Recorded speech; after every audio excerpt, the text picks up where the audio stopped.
Did you celebrate holidays at all? Well, Christmas and Easter. Can you tell me about how you celebrated Christmas?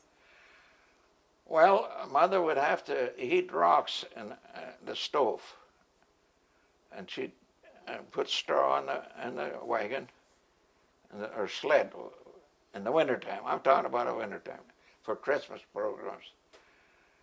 And she'd lay them rocks in there and cover us up, and that's the way we went to church for Christmas Eve or whatever. And but by the time we got out of church, the rocks were pretty cold already. But we still had a little bit of warmth there, you know. It was pretty big rocks. They'd heat them all day for the evening. And then you had everything was German. The minister, he was rough. And summer school German was unreal. I don't think I can describe it. He was I always called him lately, I said he was the ugliest minister I ever had. But he was from Germany. They all grew up that way. That was normal. And when church was out and you knew your program, and the church, you said, here sat the men, the older men, here sat the younger men, and here sat the kids, just all boys. They couldn't sit together with the women. And here sit the women, and the older women, and then the younger women, and then the kids. They all had to sit up front bench. What denomination were you raised? German. Were you Lutheran or Catholic? Oh, Lutheran, yeah. Missouri Synod. But they all, I still remember when when they built that church. What happened, they had to haul all their lumber out with a wagon. And they got that bell. I still remember Dad sitting there and the minister and what have you. The pews weren't in yet. How in the hell to get that bell up there? There was no farmhands and hoists. Well, they finally decided to use a well puller when you pull out wells. And that's how they got it up there. And that bell is still here in Beulah. But anyway, the first church, the wind blew down. It was just a jungle church. But then they built a pretty good one. I have a picture, but I don't know if I can find it, where we were all sitting on steps. I was about 8 or 9 years old. I mean, confirmation school, summer school. That was summer school for 6 to 8 weeks. Well, I can't remember exactly weeks, at least 6 weeks. You had to learn all your stuff, and you had to know it. And same thing with Christmas songs. They were all German. I still know some. I can sing German. Next. All right. Was there a big ceremony for your confirmation? Oh yeah, that was. Everybody had a big family. I don't know why. They raised kids. God, there was so much work to do. And maybe there was no heat either. They slept as close. Snuggled too much. But anyway, I just kidding now. But like I said, it got so cold in that house that there was no insulation in the walls and no storm windows. And in the wintertime, you had to scratch the window to see out. It would frost up from all the people breathing and whatever, you know. But I remember scratching the windows to see if the mailman come. The mail was always delivered with horses. And they boarded the horses there. And we got $1 a day for feeding them. You know, and in the morning, he'd change horses by our place. Next morning, he'd come around again, and take this new team and leave this their feed. But it was always loose hay and stuff like that. You had to haul hay up the barn, and it wasn't. It's a long story. I can't even go into everything. All right. Like picking corn, you threw on a. You didn't have corn crips. You threw it on a roof to dry. And then when you come home from school, you had to feed the pigs. So you threw the corn down. One picked it up and fed the pigs, and the pigs had to be watered by hand.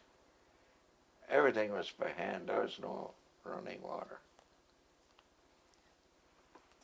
Can you tell me a little bit more about how you celebrated Christmas when you were growing up? Well, it's such a long story, I don't know where to start. Did you have a Christmas tree? Oh yeah, but with candles. There was no lights. You know, they had gas lamps.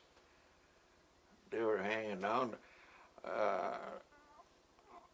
Even in our house, we had no gas lamp, but finally it had a mantle on. But you pumped air in there and gas, and then that would burn, that gas lamp. But that's all they had in church, these gas lamps. And the Christmas tree was hung up with a bunch of candles. They had regular, I don't know how they hung them up, but they had Christmas, every year there was a bunch of candles on there. But there had to be somebody standing there and watch it and count a fire. Even when I get into farming, I'll go talk about that. I was a deacon out in the church. I had to collect the money and pay the minister, and he only got $25 a month. That's all he wanted. And it was Heibel. His name was Heibel. And nothing but German. My kids, they couldn't talk German. When I started raising kids, you know, we always talked English. And pretty soon that didn't work. Then his younger kids started teaching the Sunday school. They knew English a little bit. It's such a long story. I shouldn't even start with that stuff. Right. And you know, like I hauled the coal, and Saturday night I had to go up and build a fire, and Sunday morning I had to go up and see that the fire was still going, because it went out, you know. And you had to clean the ashes out by hand, carry them out, and the coal had to all be in nice chunks, so you could get it in the furnace. But you had to have kindly wood there to get the furnace going. And it was just an ordinary furnace. I still got one out in the farm. I don't know if we go out there, I'll show it to you. Right. Can you tell me how your family celebrated Easter? How could I go into that? You very seldom, they raise their own eggs. But I can't remember what they used for coloring. They colored them. But they baked their own eggs, and then they'd hide them. You know, you had to behave all year to get a few peanuts or whatever. Very few peanuts.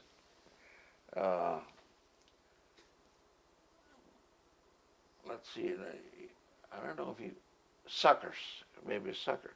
But you went in the grocery store, I hate to go back to that, and bought grocery. I still remember that. I'd go in with Mother, and when you paid your, either charged it, most of the time you charged, because you had to wait for the wheat crop or whatever. But he'd always give you a sucker, the grocery guy. And that was the only sucker I got. you know, and we always waited for that sucker. Right. Did you have church services for Easter?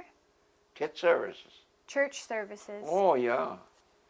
Yeah, that was a big deal. The only time we had Mission Fest is in the fall of the year, when they call it Mission Fest. And then you got Lord's Supper, and in the spring at Easter.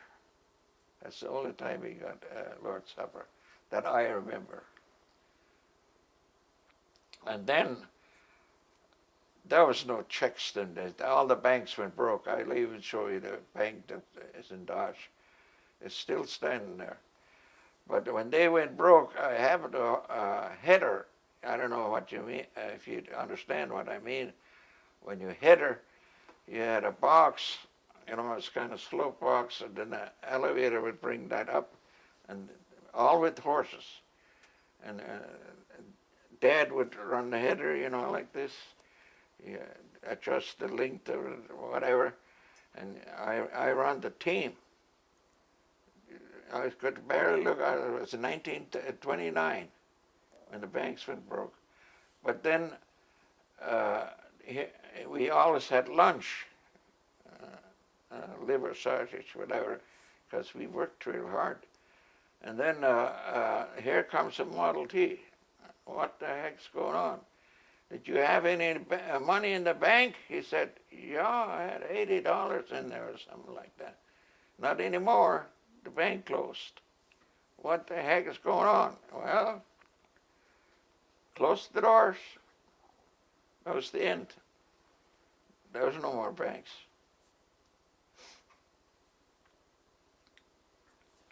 And what else could I go into? And all your wheat and stuff had to be clean at home with a regular small shaker, you know. Like, it's such a long story, I shouldn't go into that stuff. But it had to be handled by, everything had to be handled by hand.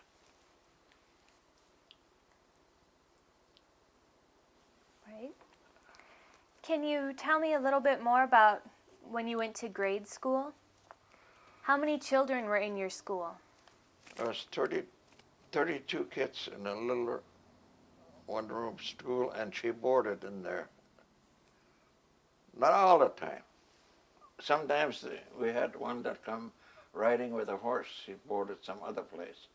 But one winter, there was one that wanted to board. Didn't want to pay somebody to stay there. So she put a curtain up,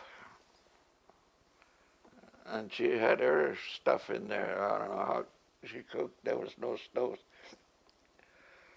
And her name was May Olson from Golden Valley. I'll never forget her. But you either, they finally built a barn so you could ride to school sometimes.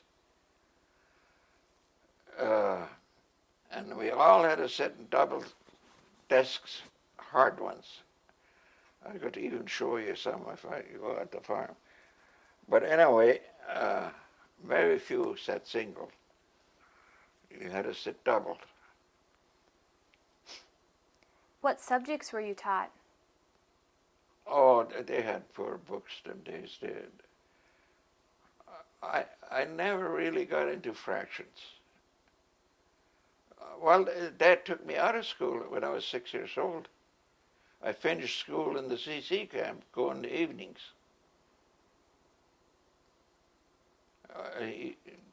School didn't mean nothing.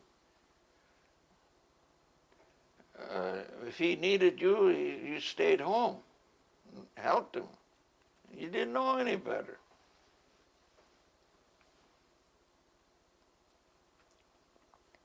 All right. Yeah, but what they studied them days was, I remember arithmetic. I learned how to multiply and add. And you always had to stand up and read and hand the book to the other guy. and then he read, and he gave it to the next guy. Time, and there was all the same grades. There was eighth grader, seventh grader, sixth grader, fourth grader, fifth, whatever, down the line. She taught them all in that same schoolhouse. What else could I say? And we didn't have no money to buy a bat, so we used the stick to play. We wanted to play ball, but sometimes we made a ball out of twine. That's and I don't know how we done it, but we got the job done. And what else happened there? What other games would you play during recess? Well, we just run around. They had a game where you always run around and you had to run into the home base. I don't know, I can't quite remember how it was, but if you didn't make it, you didn't count or whatever. And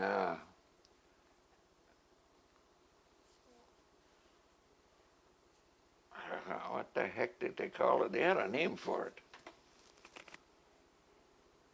Well, I can't think of it. Did you ever play any games inside? There was no room. You all had to go outside.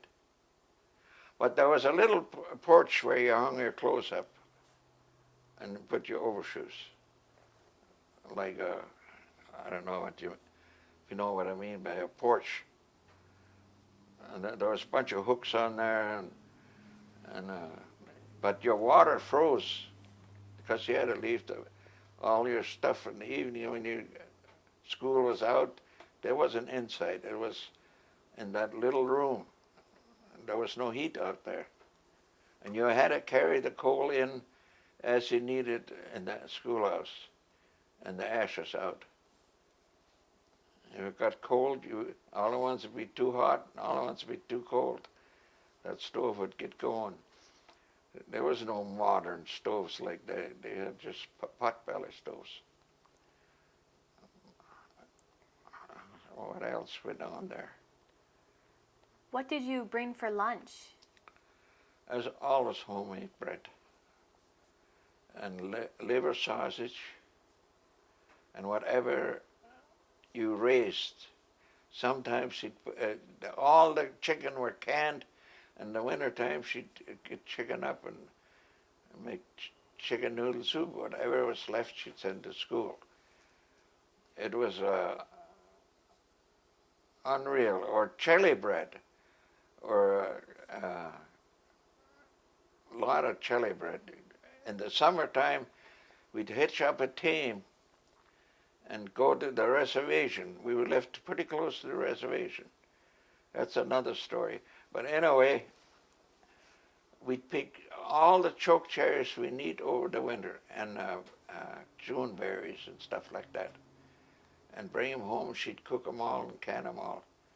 And same thing when we had these raspberry bushes, she'd can raspberries. And everything had to be canned. There was no refrigerator. It had to be canned and put down the basement. And there wasn't a cemented basement, it was a dirt basement. And there was no steps like we got now. I mean, you had to open the door like that and go down the steps. A lot of times somebody left the door open, somebody fell down. It was dark, you know. That's such a long story. Can you describe for me the house that you grew up in? What? The what? The house that you grew up in? It was a 4-room house. I even got a picture. And like I said, 9 kids in that 4-room house. The rooms were about like this here. Yeah, and then there was no living room. The living room had a bed in, but Dad had a rocking chair, a wooden rocking chair. I don't know if I got a picture of that, but anyway, like the girls all slept in one room, and the boys slept in one. But they had to sleep in the kitchen, beside the table. And that bed, you had to fold it up when you went to bed and unfold it when we ate.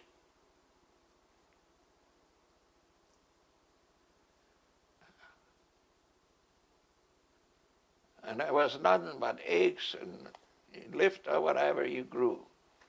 There was no cornflakes. Later on, there was, like I said, the guy come around with puffed wheat and stuff like that, but he done it in the barn upstairs. He had a way of doing it. But there was grasshoppers in there and what have you. He couldn't, well, he cleaned it with a fanning mill, but a lot of that stuff would come through there. It wasn't washed. You ate it the way it come. He'd come around and, trade patches and stuff. But that's the only time I had puffed wheat. Otherwise it was oatmeal, cream of wheat, and that come in bags, not in boxes.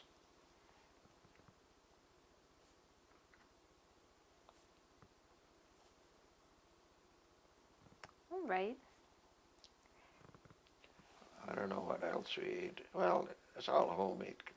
Had to be. Yeah, no other way. Were there any traditional German foods that your mother made? Oh yeah, she made what they call coffee cake.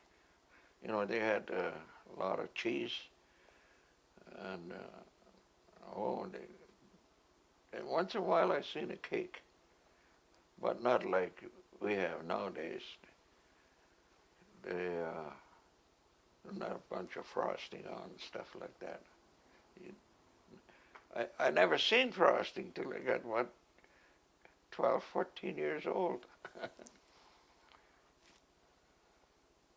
I didn't know what that was. Same thing with oranges and stuff like that. The only time we had oranges, Christmas time, we got one orange for when we got the program was over. The church program? In church, yeah. That's the only time we got any fruit. Well, they could buy apples, and apples come in a box. They had a kind of a big box. It was about that. There was two halves, and one, and they were in apple wrappers. Everything was wrapped in apples, and we saved them took them over to the toilet to clean ourselves. Otherwise, you used the Roebuck or Montgomery or Pennies, or there was another catalog, and Spiegels. That was the three catalogs. You got them in the mail. Every year, a new one.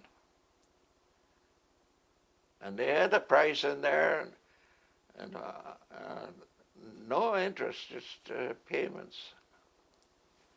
But I should show you that what I got here when I took that apart from 1933.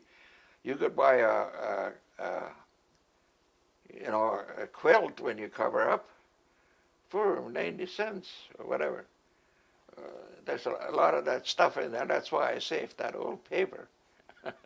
But I don't know if I can find it. But there's shoes in there for $2, $3 or whatever, overshoes. And you had no Parkers like we have now. It finally come out of the sheepskin, a little collar on like this. Was sheep wool on there. That's about all we had. You'd go someplace sometimes and your overshoes would freeze. You couldn't get them off when you got home.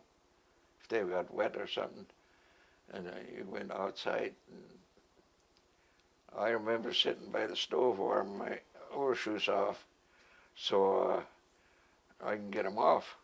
And same thing with shoes. They happened to get wet and they couldn't get them off. And I froze my feet a lot of times. And if you had a good horse, but a lot of times I shouldn't even go into that. That was your best transportation. Otherwise, you walked. Can you tell us what a typical winter was like when you were growing up? One is what? A typical winter while you were growing up? Oh, yeah, that was terrible cold sometimes. They had no radios, like, you had no TV, you had no phonograph, you had no phone, and you had no lights. But then they come out with a radio with a dry battery. They called it, there was no car batteries, because he cranked, had a magneto on the car. There was no batteries like we have now. But then finally they come out with a dry battery, they called it. But that battery wasn't very good.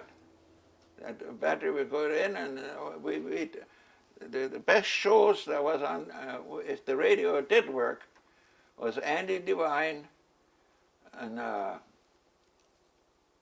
there was some more. Lights Out. That was a ghost story. We'd ride for 2-3 miles if your battery was set to see if the neighbor's radio worked. You couldn't call up. But then they come out with a phone. I'll get back to that. For a couple of years, you'd ring, you'd turn a crank. Our crank was two rings and a short one. But you could listen in to, everybody's phone rang. And you could listen in what they were talking. You know, it was unreal. Like I said, I shouldn't even go into that. But anyway, as far as, what was the question? About winter when you were Yeah, growing up. winter. You never got hauled to school except once in a while with horses. Dad would hitch up the horses. But otherwise you were going with the Model T. You know, the Model T wouldn't start in the wintertime. I still remember he'd check up the wheels sometimes trying to get that car started. I don't know, it done something if the back wheel was checked up. But there was no shift handle in them Model Ts. It's just it's hard to describe. No foot pedal. You had a handle here, and at the same time the magneto was on one side and one side. That's how you drove down the road. And no defroster and heat to clean the windshield. That was froze up sometimes. We always took onions along, rubbed them on, and then we scraped them so the ice would come off easier. Were you ever snowed in during the winter? Oh yeah, that was a normal operation. Yeah, we went with horses. You never got to town maybe once or twice a year, you know, in the winter. Usually when Christmas come along and Easter, then they drive to town to get a little ingredients to make their pies and cakes. That's about it as far as it's such a long story you can't go into too deep. Well then, can you tell us about a typical spring? Typical spring? Well, when we worked with horses, you had to take the horses in March. You start feeding them a little bit, if you had feed. There's a lot of years you didn't have feed. You had straw and stuff like that. And them horses were skinny. And but you got anyway. When there was feed, we got them ready for spring work. And the harnesses had all be fixed up, ready to go, oiled up with lard. There was no, everything was with lard. Even your shoes you polished with lard, you know, from pigs. That's all you had. There was no, where are you going to get it? But then they come out with black shoe polish, but that was later years. Well, they couldn't afford it. And as far as you walked to school all the time in the snow and cold, whatever it was. Like I said, about 1.5 miles or whatever. I didn't measure it, but I could show it to you how far I walked. And it's such a long story, I can't even go into it. Everybody was poor, you know. Did you have to help with planting in the spring? Oh yeah, I plowed with the 3 horses one time, one bottom. That's how, and I told you about that. And then a lawyer come out. But you drilled, you had a wooden box and drilled, 10-foot drill. And everybody had the same, if you had a 10-foot drill, you were in good shape. And 4 horses in there. You know, and then you stood on that drill in the back. There was a board, kind of a step. But you had to hitch them up. And in the morning, you know, harness them and feed them and go out to the field and seed. And then you didn't have watches like we have. You always went by the sun. If the sun was certain place, you knew it was dinner time. They had watches, but in a pocket, but nobody had one. Couldn't afford it. But anyway, you seeded, and me and my brother farmed. My dad left us there, and he moved on to this farm. We lost that farm for maybe, I don't know what he owed, maybe $1,000, whatever. Couldn't pay the taxes, whatever. But it was a brand new, he built a new farm there and he lost one of them few dollars. And another guy bought it, but he rented to me and my brother. And my dad moved off, he had to get off. But we had to give him rent. You know, and we rented land from the reservation by the Indians. And we broke it up.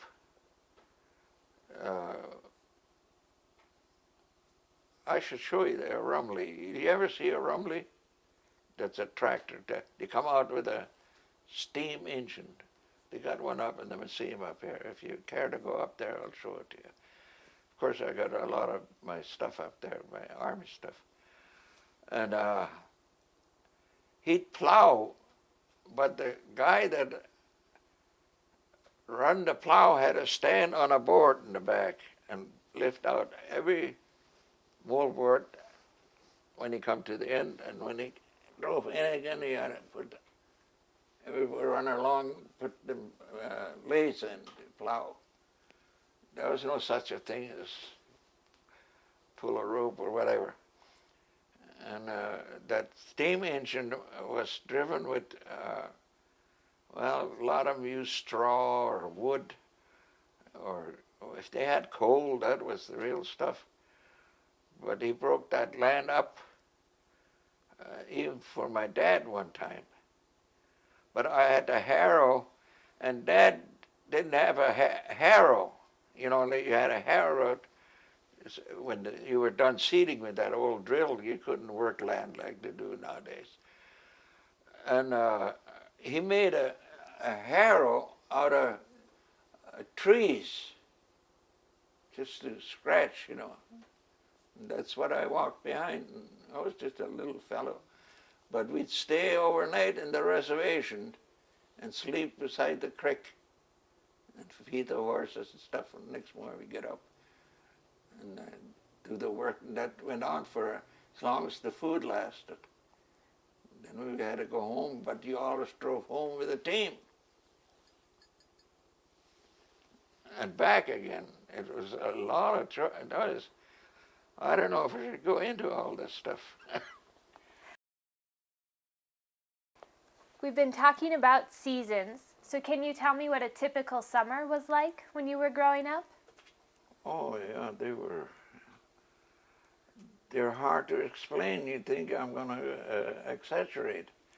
but they were all with horses. And all your binding, I still got the machinery sitting on the farm. It was done with the horses. Everything was done with horses. Your thrashing, your bundles. It made bundles, you know, and you had to shock them. And the fields and stuff like that. And then before school started, sometimes school started, they kept you at home till all the work was done. But anyway, I don't know if I explain it. It's unreal that we had a header. They come out with a header. I don't know if you ever see one. It's hard to describe to a person that never seen one. But you had to hit your box and drive beside, and that would. And he had one guy had to run the header, and one guy had to pitch the stuff away on the header box. And at the same time, one had to drive the horses. And there was hills and uphill and downhill, and them horses would run. And sometimes you had a heck of a time holding. There's many times I laid in the box and tried to hold them horses. They were. It's just almost impossible to explain to any person unless he done it. And when the grasshoppers they were so bad. At one time I lunched. We lunched all the time, and we looked down, and there was more heads laying on the ground than we were headering. Then grasshoppers would eat the heads off, the stems, and stuff like that. I mean, it's just a long story, but I try to explain the best I can in that situation. But one guy had to throw it off, and there was two header boxes. One would unload, and by the time we come around, he had it unloaded, and he'd hitch up with the other team would come up. And that's how you got the crop down. But this was a different, then the binder was a different ball game. The binder was when the wheat was tall enough to binder. In them days, a lot of dry years. And it only got tall, you know. But when the binder, you could use a binder to tie them bundles. Then you done it with horses, though. And it seemed like you had it binded for you and everything. That binder. I'll show you one if you ever want to see one. And then you had to thrash them, shock them first, let them dry, you know, because there's green stuff in there. And weeds, there was no spray them days. Whatever grew, you binded in with it. And then you shocked them so they would dry out. And I got 50 cents an acre for shocking. I don't know if I can explain what I mean by shocking. But then when they were dry enough, then you start thrashing with that machine. I got one on the farm now. I can show you. But you pitch the bottles up, and you got for spike pitching to help along, you only got $1.50 a day. And if you brought horses and a team, you got about $2.50 to $3 on average. You know, it depends on what the wheat price was. But otherwise, it was a way different ball game than nowadays. You had a heck of a time to explain it, but that's the way it was. During the summers, did you celebrate the 4th of July? Oh yeah, not the early days, but later on they had carnivals. They'd come in with a Fairsville. That's the first time I had a Fairsville. They had 4th of Julys, but you had no way of getting there. Most of the time, a whole bunch of them piled in a car and drove to Halliday, and it was about 40 miles, and You either had a flat tire or something by the time you got there, and most of the time it was almost over with.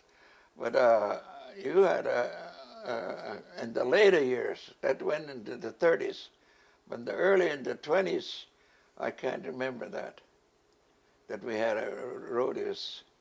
But the 4-bar bridge, they called it. When they built that, then they had a big rodeo for 3 days down on the reservation. I don't know if I got pictures of that, but we'll see.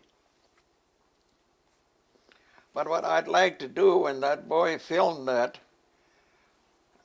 he was trying to get a recorder that I could tell you what island it was. Like I was in the Hawaiian Islands, but I didn't get off. That was over with. All the ships are sticking out of the water, you know, but were bombed. They didn't sink all the way. But then I was in Midway, but I didn't do no fighting. That was over with. Then I was in the Marianas, and no fighting. But it's just kind of, I can't remember what I was doing. Well, that was some danger business. But then I was in Leyte. Then I was in Mindanao. And as we went through there, we went with the LST, you know, the open up in front, no beds. You slept on the floor, on a steel floor. But we had little stoves and K rations. But when we got to Leyte, they opened that gate, that big gate up, and you just run into the water. And if that ship was loaded, I was in the water that deep. And you had to keep your rifle up. You didn't dare get it wet. But when you got in there, you first seen what was going on. You know, you'll see the pictures. Right. Like I said, it's a long story. You shouldn't even start with that. But then in Mindanao, they dropped that bomb, atomic bomb. Then they shipped me to, no, I was in Okinawa already, loaded.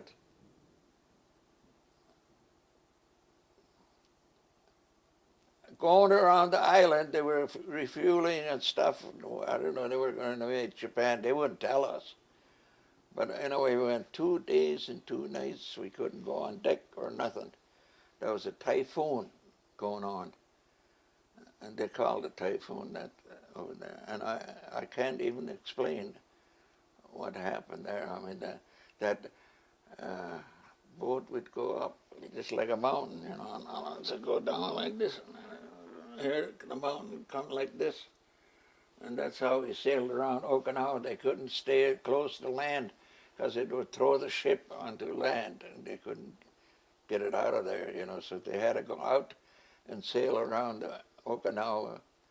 And then when that was over with, I was shipped for occupation forces. I had 95 points. If I'd had 100 points, I would have be sent home. But no, for kind of 5 points, I had to go to Japan to the occupation forces. And and we landed on a Sunday morning, and you didn't get off a dock. You crawled off these nets. I don't know if you ever seen that. Big high ship, you know. Everybody had to crawl off these nets and be put on a smaller boat, PT boat they call it. But time all the boats were loaded, all at once they went in. You know, it's like I said, it's a long story. But anyway, once you got in there, we didn't know if they were going to shoot at us or we all were ready to go. You know, if they shoot, we were ready to shoot, and grenades and what have you. But it seemed like it was calm. They all bowed down and they were scared of us. The police bowed down, and then they put us on a little train to get to Hiroshima. And the town we stayed in is like Bismarck and Mandan. You know, and it's called Katechi. But Hiroshima was another town, but it was kind of attached, but that didn't get bombed. The whole town of Hiroshima was leveled out. You'll see pictures. And it's almost too long a story. But anyway, it seemed like they were scared. They all, whenever was alive yet, went to the hills. You know, they ate leaves or grasshoppers. I opened one, when they come in, I opened one with his lunch bucket. He had grasshoppers in there and rice. Believe it or not. But I wish I had taken a picture. And that's what he ate. And well, anyway, this is one case. But anyway, as they come in on a Sunday morning, they called me out to stand guard that they won't storm the camp for food.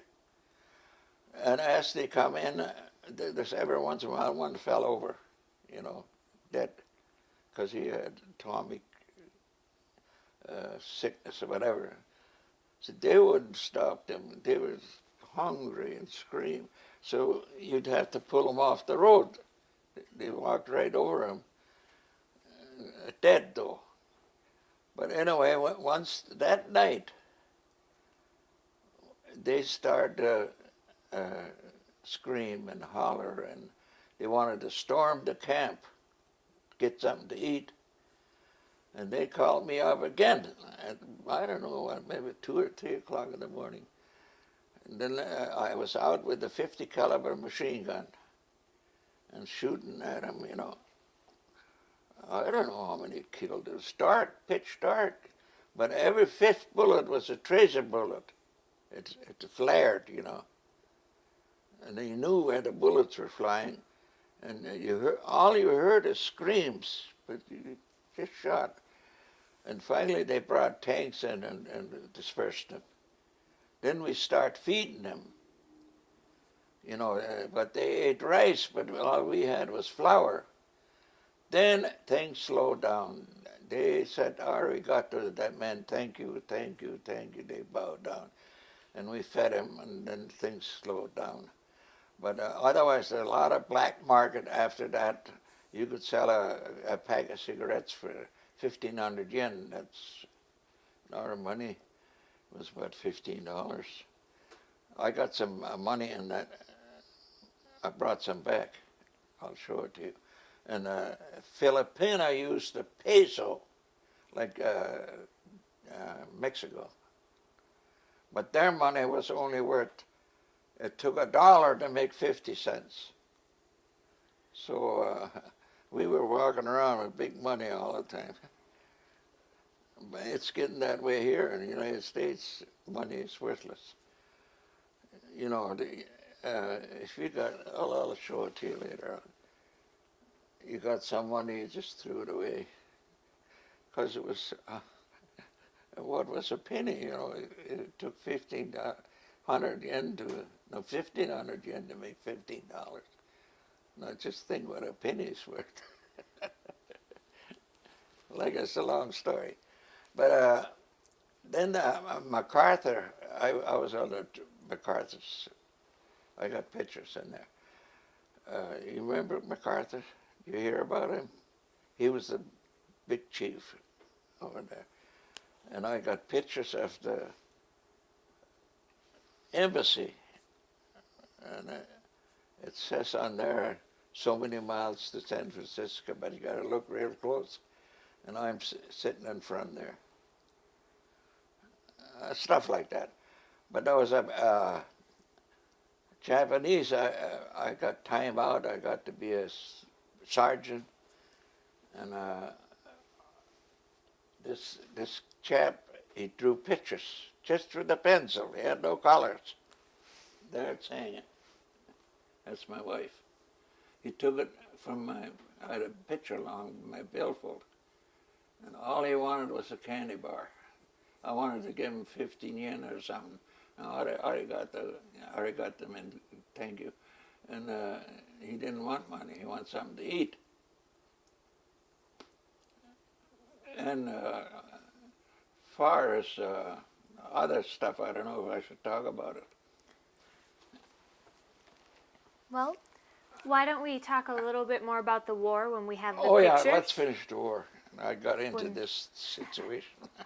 It's all right. I just have a couple more questions for you. Yeah. Can you tell me a little bit about what fall was like when you were growing up?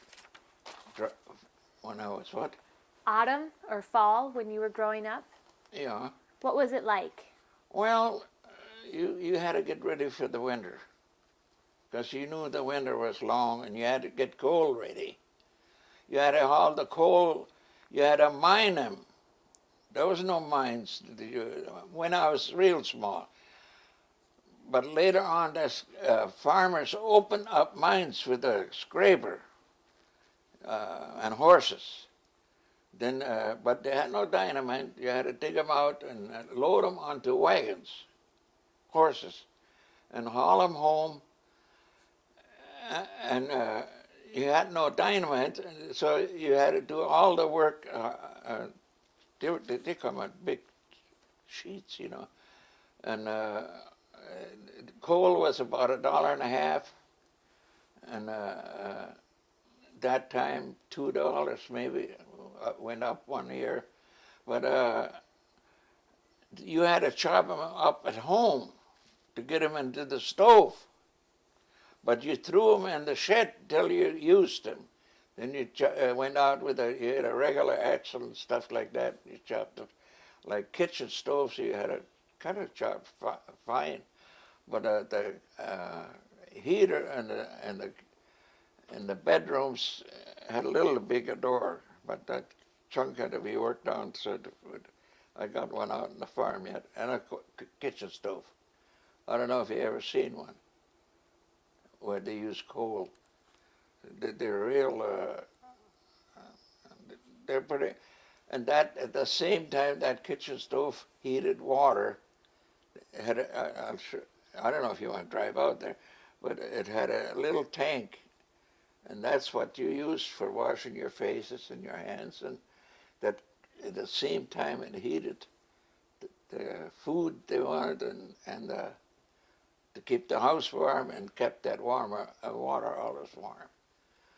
But otherwise, you carried all the water in by hand. You had no choice. And either the windmill didn't run, or there's no wind, you pumped by hand. You know, and that was a deep well, and I was kind of a small fella. I had to jump up and down, you know. And the water was so contaminated sometimes that you drove over the neighbor with the horses that had good water and pumped it into cream cans for drinking.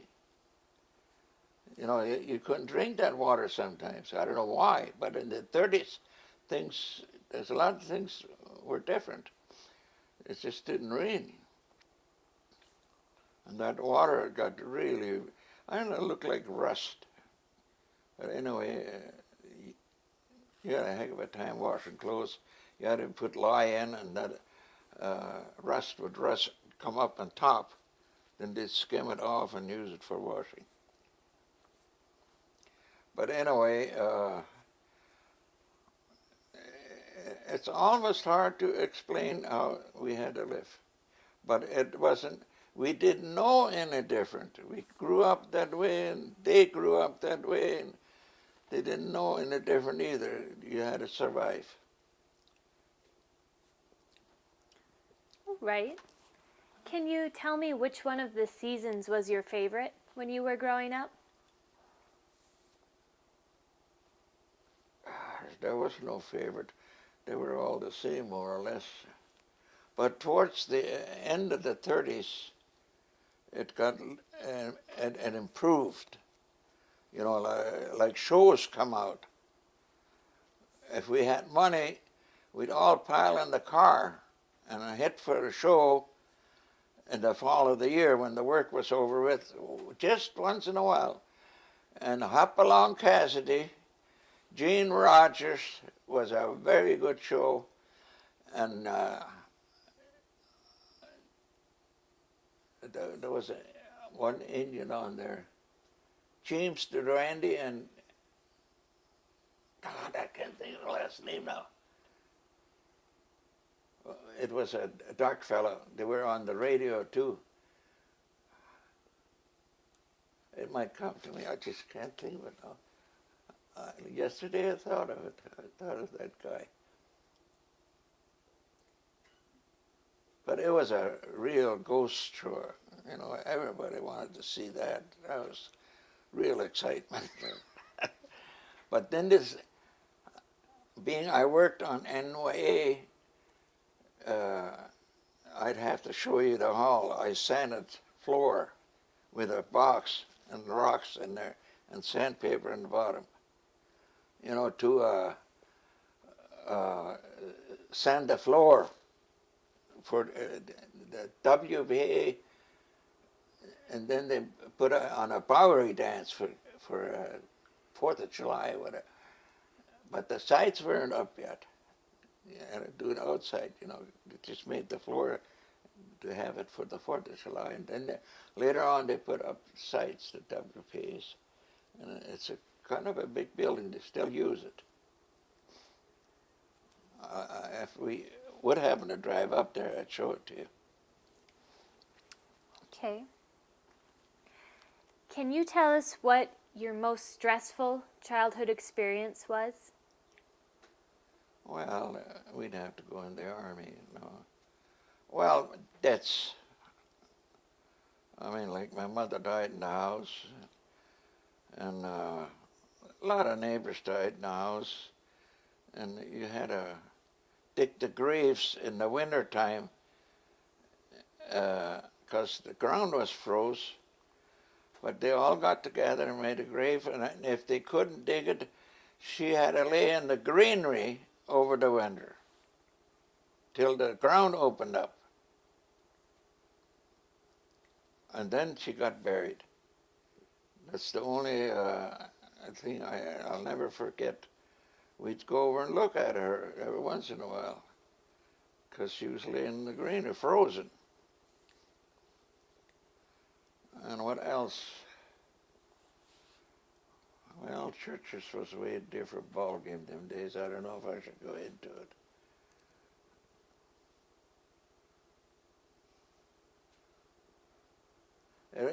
It's almost impossible to explain how we grew up, you know, but we didn't know any different. Everybody was in the same boat. If you got a new pair of pants, boy, you were slicked up. Otherwise, you had hand-me-downs. There's a lot of things I could talk about. Everything was with horses and a hand mill, not in a shed, outside. And a lot of times I sat beside the cow, and I was so darn hungry, Mother would fill me a cup from the cow. I'd drink it down. Warm, you know, many times. Just right out of the cow and I'd drink it down. Just to wait till I get supper. Because, yeah, that took time to cook them days. You had to build a fire, and that wasn't easy, you know. There's other things that happened, and hunting jackrabbits, I think I was in that already. I talked about it, how we had to make money, you know, hunt jackrabbits, and that I'll never forget. That's the only money we got. There was no jobs. Just think, if you wouldn't have a job, you'd have to park the car, wouldn't you? Nobody's going to give you gas for nothing. Gas was, what the hell was gas? I think it was 18 cents.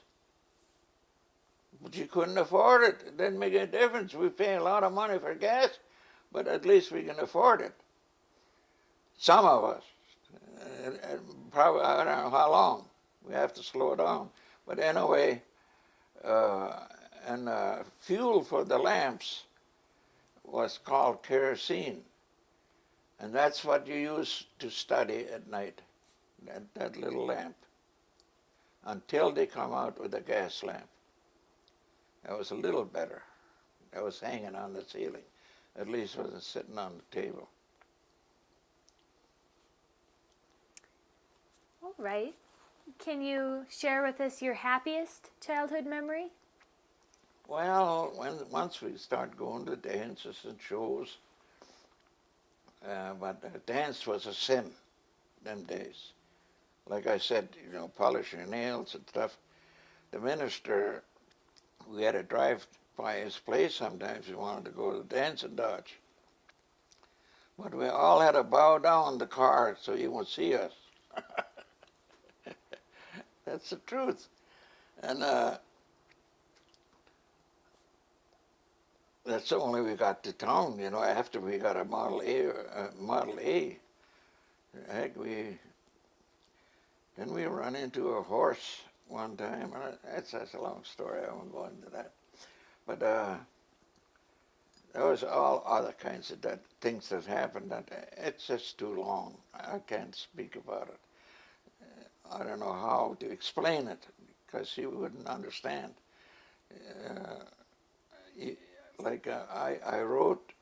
walked home from Dodge, 13 miles, and a lot of times walked to town and home in the wintertime because the roads were all blocked. There was no graders coming out and pushing the road open. You either hitched team up or you walked. How else could you get to town? And we walked one time. We walked about 7 miles, and we got so darn hungry. We stopped by that farmer, and she fed us liver sausage and bread, and that's how we made it.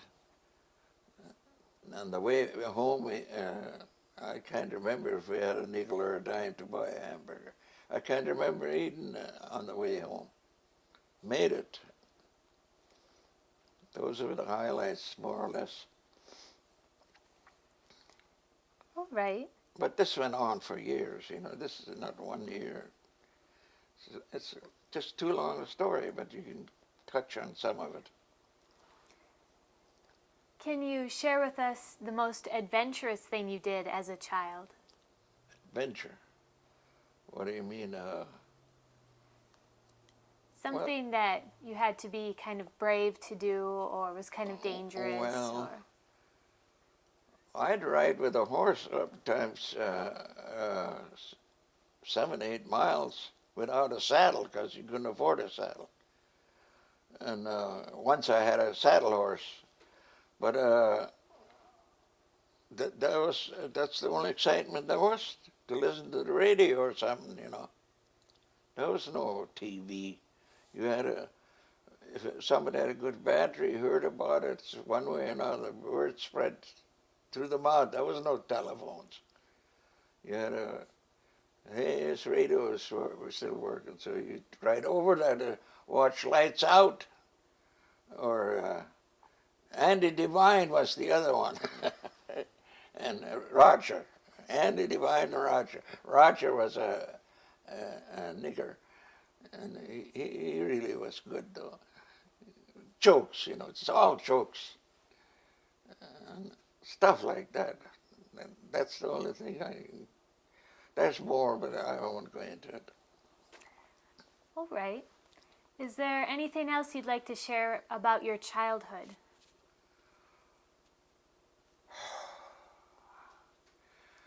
Well, there was no doctors. Like I said, well, there was a doctor, but you had to hitch up a team. There was no cars that time. When I grew up, 8, 9, 10 years old, finally they come out with a Model T, and it was a little better. But if a mother had a baby, all of us were born in the house. There was no hospitals, no place. And when they got this midwife or whatever they called it that delivered babies, and we all had to lay on the floor till it was all over with. I remember laying on the hardwood floor with no blankets or whatever. And how was that now?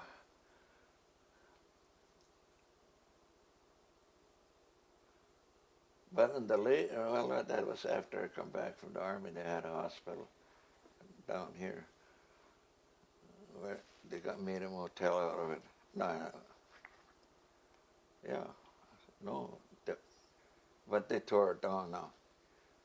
I sure wished I would be still standing. But when I come back from the army, I was so sick from being in Hiroshima, and I got so sick, and they come home by the thousands that time. And I laid in Fort Lewis, Washington in the hospital and never seen a doctor.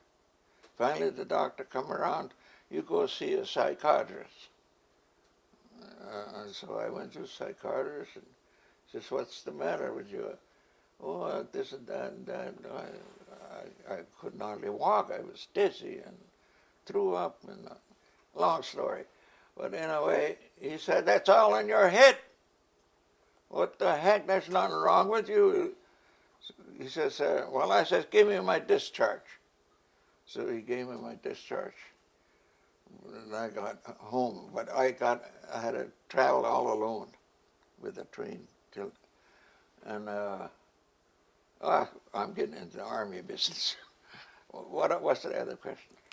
Just, is there anything else you'd like to share about your childhood?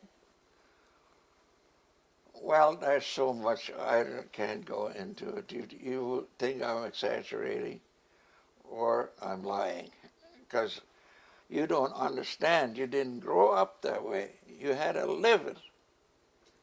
Actually, when you got the mail, you didn't jump in the car and get the mail. Everything was delivered by horses. And you walked over to get the mail. If it's 30 below or what, but there was not much mail.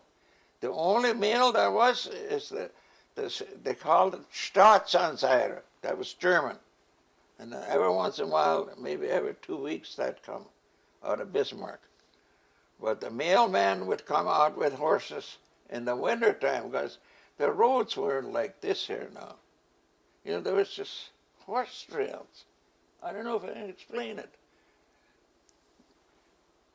And you had to, in the wintertime, you stayed home. You didn't see town except for Christmas. Sometimes they took you along to buy groceries.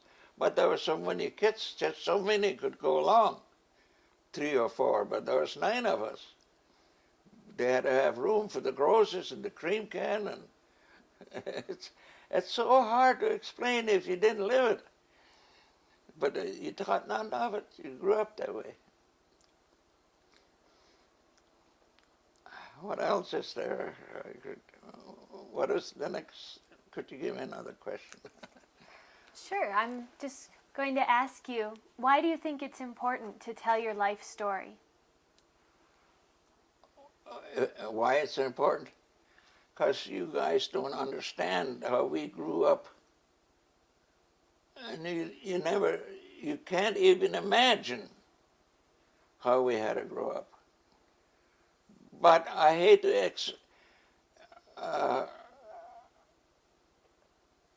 express myself wrong. I mean, but you had to actually live it. But you didn't think nothing of it. Everybody else lived like that. You had no choice. But there was no heat sometimes in the house. When you got up in the morning, like I said, you had to chop ice in the water pail to drink water. I remember that. And all your work was with hand. If you butchered, you ground the meat and you made the sausage, and it had to put in casing. Then the sausage was cooked for the summer. And bear ribs or whatever you have were cooked in jars, so they would keep in the summer, because you had no refrigerator. You had to carry it down to that dirt hole or whatever. It wasn't a basement. It was just a dirt hole with a few shelves down there, shelves. And otherwise, it's so hard to explain. I can't hardly explain it. You had to live it.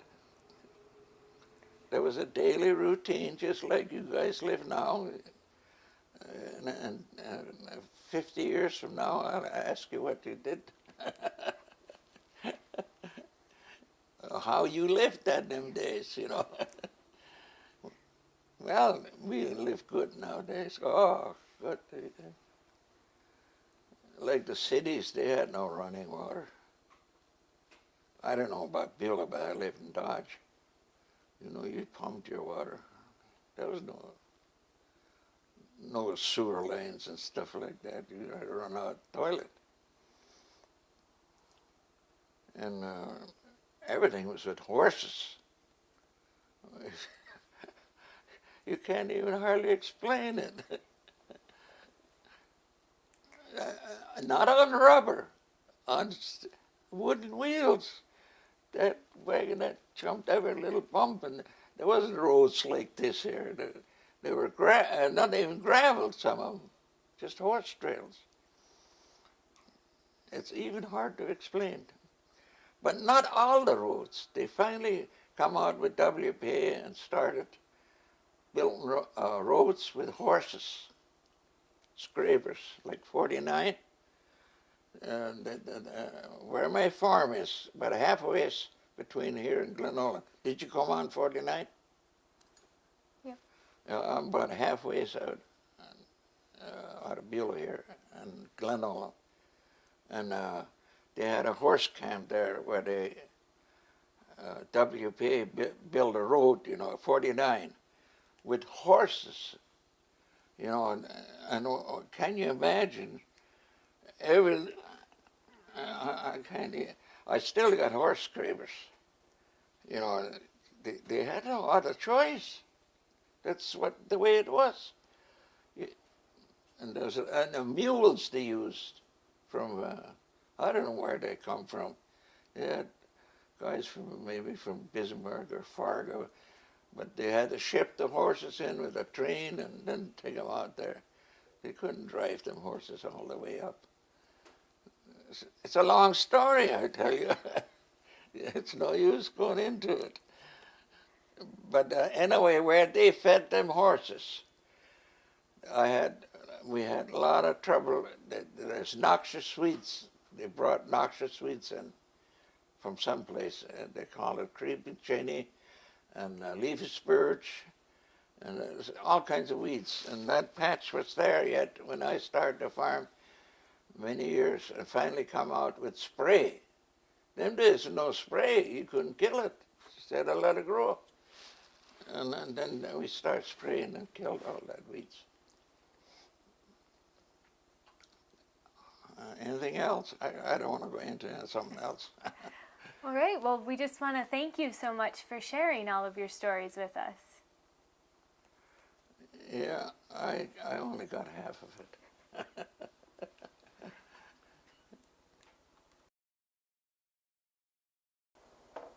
Okay, can you tell me about this picture? Yeah, this is my wife, and when we first, in the early days when we first got married, and it could have been our 10th anniversary, because I always took a picture on anniversaries. And what was your wife's name? Elizabeth Keller, maiden name. And how did you meet Elizabeth? Well, she went to high school in Dodge, and every once in a while, you know, they'd write me letters. That's the only way, how much she loved me and all that. I wish I'd have saved the letters. But anyway, there was another girl by the name of Lillian Kirk. She wanted me too, you know. It got to be a little contest, but anyway, she won. And that other one died already. She died pretty young. The other one went out west. But when I come back from the army, she come back from Washington and wanted to meet me again. But I was married already. Like I said, it's such a long story. How old were you when you started dating Elizabeth? Oh, we weren't 21, I'd say 19, 20. And what kinds of things would you do for dates? Well, we couldn't. Only thing we do is write letters. But on the 4th of July, there'd be a carnival, 4th of July celebration. And I'd save up enough money to get her on the Ferris wheel. But I didn't have enough money, so she rode the Ferris wheel. That's how she got to like me, you know, because I was treated her nice. But I didn't have no money left for a hamburger. Them days you could ride a Ferris wheel for 15, 20 cents. It's a way different ball game than nowadays. How long did you date her before you were married? Oh, I'd say about 6 years. And what year did you get married? Oh, gee, 1943, just before I went in the army. Can you tell us about your wedding? I had no wedding. There was no preacher. I had to drive to town and get married in a house where the preacher lived. And it was in German. He didn't know English. And then we had the wedding in my house, my dad's house. And I had enough money to buy 2 gallons of wine. But Dad and her dad drank it. I didn't get any. Did you go on a honeymoon? No. There was no money for stuff like that. All right. Is there anything else you'd like to share with us about your wedding? My wedding was there was no dresses and suits, and it was in the house, and they fixed the meal. The girls, my mother was dead already by that time, and my grandma was there, Grandma Frank, and Grandma Keller was there, and his wife, and that's about it. And her son Rufus was his name. He was my when they go along to witness, and his wife, and she was, her name was,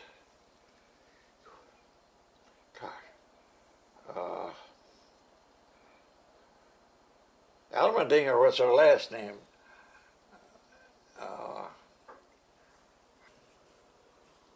Linda. Right. Yeah. Okay. Okay.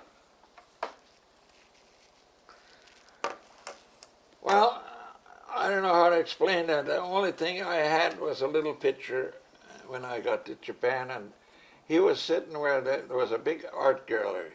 He's just sitting on the prairie. I think I got a picture of him. I can't see it though. And he waved at me. He wanted to draw pictures. He wanted my, and I said, well, all I got is this little picture. I wish I'd had that little picture. So he says, you come, he said, you're supposed to come back, take time. Okay, so I went and come back, and he had this drawn. But I wanted to pay him 15 yen or whatever he wanted. He says, no, maybe candy bar.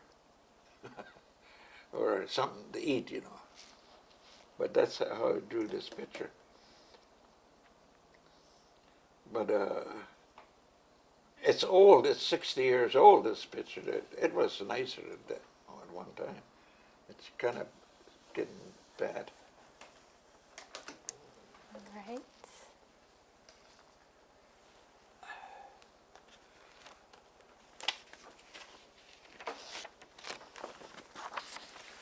Well, I thought we started. Pictures. This is me when we had to build, mark our roads. And we had to put new signs up because we couldn't read the chap reading.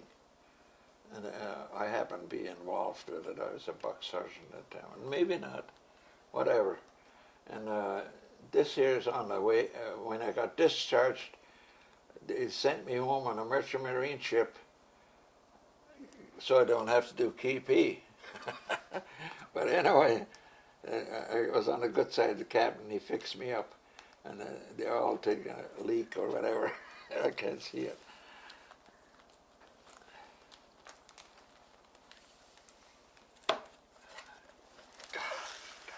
Is that the other way around? Yep.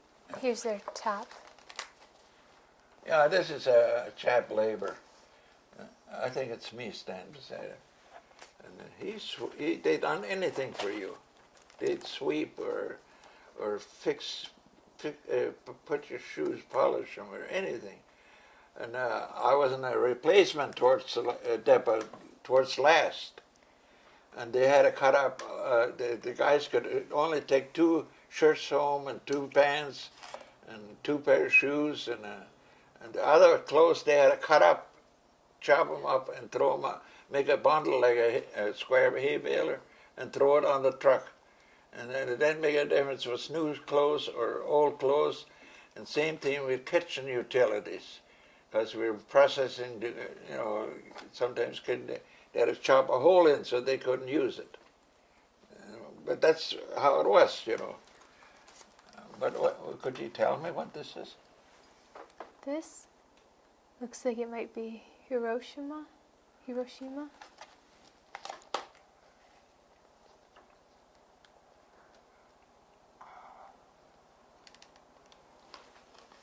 Gosh, I wish I could read that. It actually faces this way. Oh, yeah, this is Hiroshima. Some of it. There's a lot more. These are small. That's. Okay. This is me with my Sunday cap. I don't know what the write-up is in here, but on Sundays you wear this hat. Otherwise you wear that other. And this is. You want to put that back in? Yep. Do you? Oh. Looks like you're building something. Is this upside down? No. There, that's the way. Well, I was on Enoshima Island, they called. And you couldn't drive up with a truck. A chap woman that spoke real good English. She says, I'll take you on a trip. But so we went onto this island. But this island, you had to walk on a bridge, maybe from here to the nursing home, at least, just a walk bridge. And then you walked around that little island. But then there was a underground, it wasn't a tunnel, but a cave or whatever. And there was a snake laying in there. And they fed her. And I don't know if I got a picture or not, but anyway, they kind of worshipped, kind of a god, Well, that's what that chap woman told me anyway. But if I could see good, I could really explain everything. All right. Now this is what I'm talking about, a cave, nah? Mm-hmm. Well, these is what my truck box cost, I think. Or what is it? Or gas ration. Does it say? What year? It says it's a sales receipt, but I'm not sure what it's for. Yeah, it's a truck box. But I mean, there's no date on there, is there? Just says, June 10th, 1943. 43 years. That was before I went in the army. And this year, I don't know what that is. I can't read it. We'll just go to the next Sure. pictures.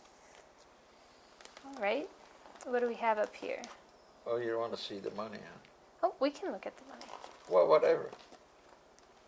See, this was different kind of money that we couldn't use it or send it through the mail. This was either Filipino or Japanese money.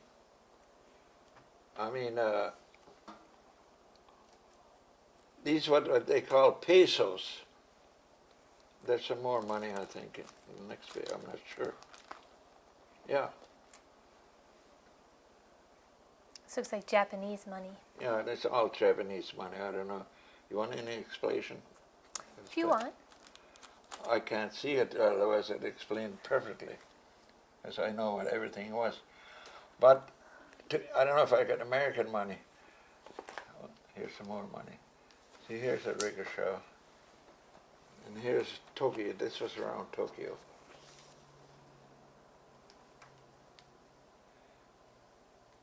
But these are sailors, no?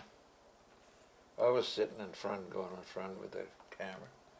That's peso. Yep. And this I took, and she was smoking. Or what the heck was she doing? She has a pipe. Pipe, yeah. And holding her kit, and her tits hanging out. And this here is what? I hate to get in the way. Oh, that's a bombed out town. I think part of Hiroshima. But you see a woman walking here, nah, in Hiroshima. Okay. Isn't that a woman? Yeah. Yeah.